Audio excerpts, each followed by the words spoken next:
How's it going, everyone? I hope you're all doing good. This is another study session following on from the previous one in which we had looked at the bones of the hands. So that covered all of the anatomical details that we'll now be putting to use in this video where we are going to be drawing the bones of the hands. So it goes without saying, if you haven't watched the previous video, then be sure to do so before watching this one. Anyways, here in this sketchbook, below some of the drawings that I made last time, I'm drawing out the bones of the hand from reference.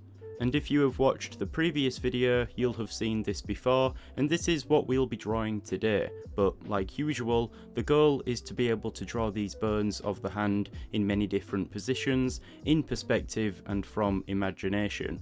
And seeing as it has a fairly complex structure, we'll probably be better off simplifying this. But before we do so, let's take a look at the proportions. Here I'll use a coloured pencil to draw over this. Now to begin, let's start by taking a line from the wrist to the end of the middle finger and divide this in half. This division marks the point between the metacarpals and the phalanges, our finger bones. Now to mark the base of the metacarpals, I divide this lower half into thirds. This bottom third will mark the end of the carpal bones. Moving up to this upper half to find the three finger joints, I divide this in half, and then close to half again. I just like to make the distal phalanx a little smaller than the middle one. So these are the points of division and size for each of the bones which make up the hand, and you're going to want to keep this in mind whenever you draw the hand. Again, you can divide the whole hand in half, with the phalanges being the top half and the metacarpal and carpal bones being the bottom half.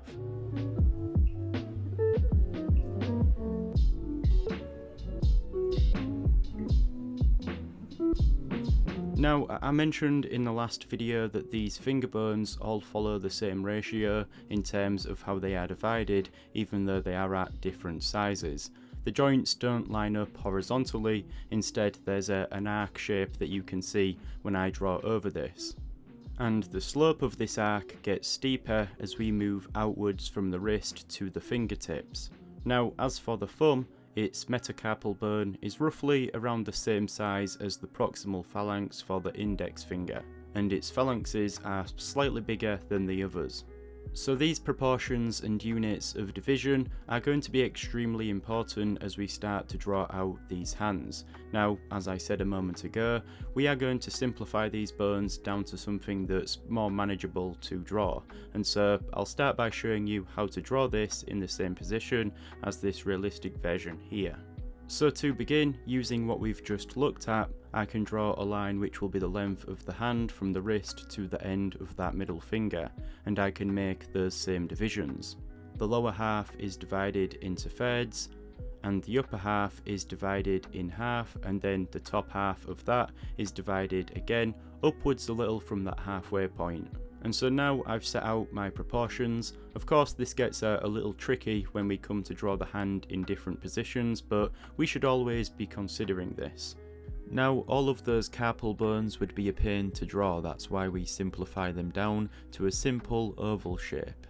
I was watching Proko's video on the bones of the hands, and he states that the individual carpal bones are never visible on the surface of the body, so there's no real need to study and draw each one of them. As a three-dimensional form, Proko shows this creating a tunnel shape where tendons and nerves pass through to get to the fingers. Now we have the metacarpal bones, and these are essentially the bones of the palm. I can go ahead and draw this middle one in up to where I've marked that division, but when it comes to drawing the rest, this is when I need to consider that arc that lines through the joints. Here I'll lightly draw in the metacarpal bones, and you'll notice that these form a shape that seems to fan outwards and then curve at both ends. And so a lot of the time when I'm drawing hands later in this video, I'll block out the metacarpal bones like this. And this meets the oval shape for the carpal bones at the bottom. Now finally we have the bones for the fingers. Here I'll start with the middle one. We know that the head of the metacarpals are the knuckles, so I will represent these as spheres. And each of these joints between each phalanx can be cylinders. Think of them as hinges. In fact, these are actually hinge joints. Now the phalanxes for the fingers can be simplified to be more box-like. Again, when I had watched how Proker approached this, he seemed to block them out as forms which gradually got thinner from the proximal phalanx through to the distal phalanx, which does well to represent the realistic forms. So again, I've drawn out this middle finger, and now to draw out the others, I need to consider the arc again.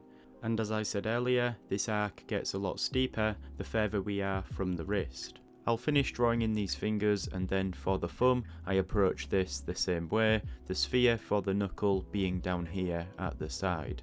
And so there we go, that is the approach I will be taking to draw the bones of the hands. This is the simplified version that I hope to be drawing in perspective in numerous positions. Now this is obviously the easy part because this is just a two-dimensional drawing of the hand in the standard anatomical position. To really get to the point that I want to get to, I need to familiarise myself with this simplified version and practice drawing this as a three-dimensional form.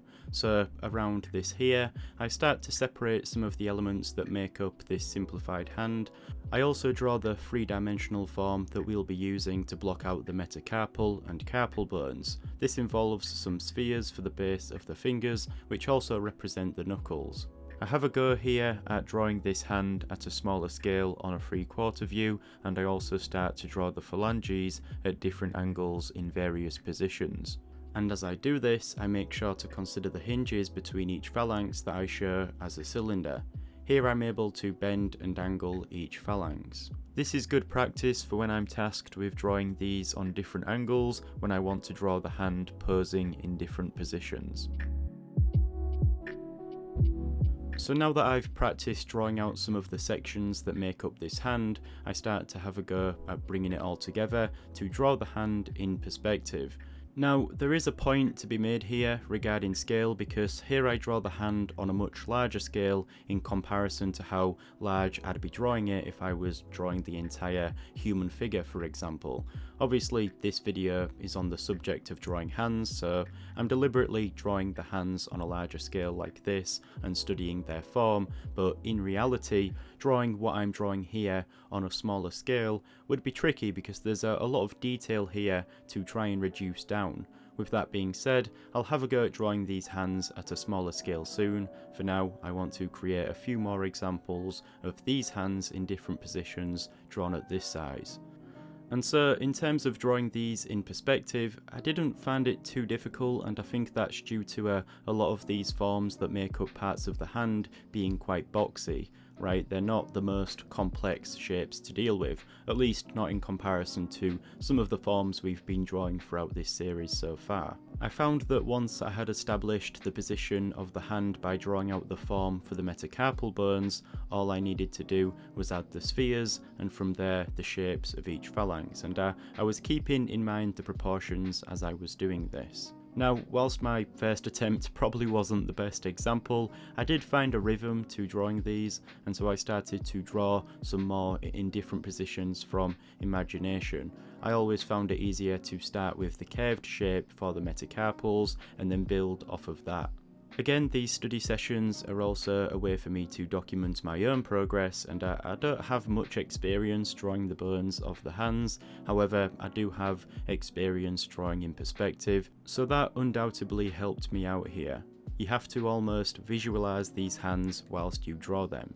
I also started to look at my own hand as reference, seeing how our fingers can bend and trying to pose them correctly. You can see from this example how I had blocked out the carpal and metacarpal bones, and then I had drawn the spheres to position the phalanges. I then work in stages here to draw the proximal phalanxes for all of them first, and then finally the middle and distal phalanxes.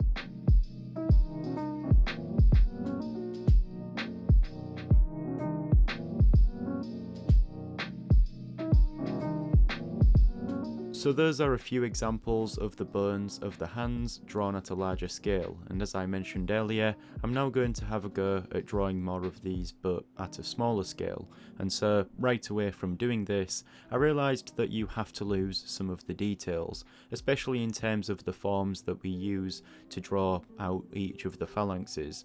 With that being said though, I was still able to consider the proportions as I was drawing all of these. Again, these were drawn from imagination, and so some of them might be a little bit sketchy, but I got the hang of drawing and posing these hands.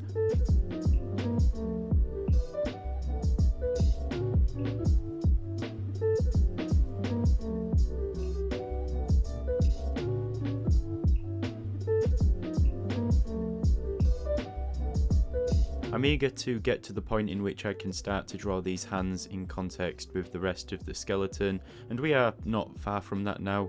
I mean, I am intending on covering the anatomy of the feet bones next in a similar way to how we have approached the hands, and then, as I've mentioned before, I'd like to go over movement and spend some time studying that before then tying it all together and drawing complete skeletons of the human body. Then of course we will start covering muscles, so I hope you look forward to that, and I also hope you found this video useful.